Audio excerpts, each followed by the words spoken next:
Hey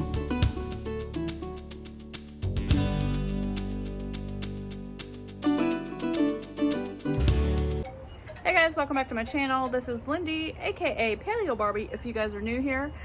Today's video is going to be a recipe for beef and broccoli that I made partially in the crock pot, and I will show you guys that. And so let's get this video started.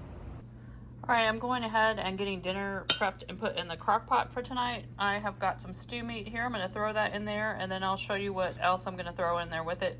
I'm making a Asian beef and broccoli that we'll have over cauliflower rice. So first we're going to go ahead and get the meat in there.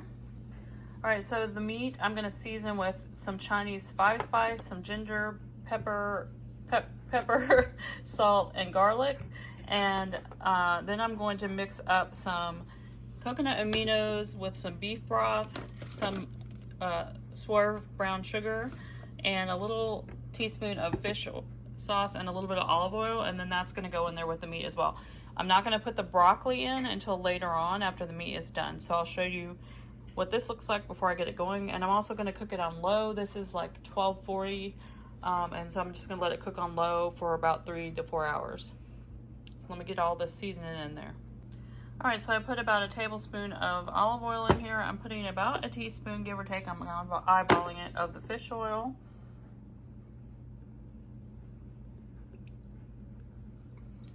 I'm going to go ahead and put some coconut aminos, a couple tablespoons.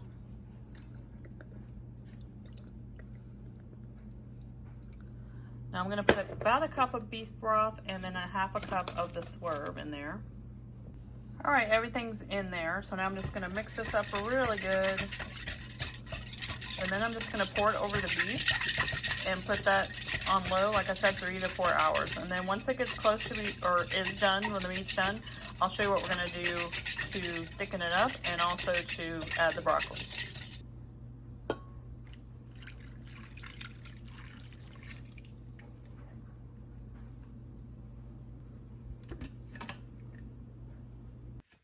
Alright guys, I am checking on this. It has been cooking for a while now and it's pretty much done. The meat's done. I have turned it off and put it on just keeping warm.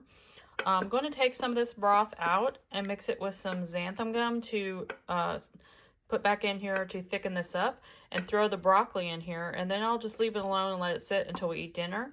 And then we're going to serve it over cauliflower rice. So let me show you. Let me get some of this broth out and mix it with some xanthan gum. Alright, so I'm just going to sprinkle just a little bit in here and then whisk it up, and then put this back in there with the rest of it, mix it up, and just let it thicken up as it sits on warm.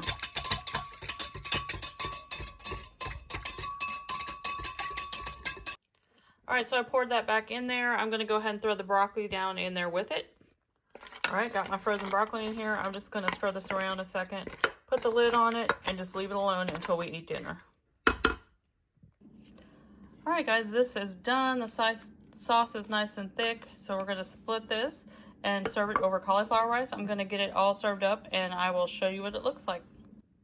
Alright, there is the finished product. I put some sesame seeds on top. I'm also going to top it with some of this. I got this at the Asian grocery store, but it is also... it's no MSG, it's gluten-free, all the things. It does have sesame seeds in it as well, but it has some seaweed in it. So I'm just going to do a little bit of that on top as well. But that is what we're having tonight. Hey guys, thanks for watching this video. I hope you guys enjoyed this recipe. The one thing I will say about the broccoli is that I would suggest waiting to the very last minute to put it in, or steam it first in the microwave and then put it in, because it did... mush up a little bit at the end, but it still tasted good. But if you want your broccoli firmer, go ahead and do it that way. And think that's how I'm going to do it next time. But hope you guys make this and enjoy this recipe, and let me know.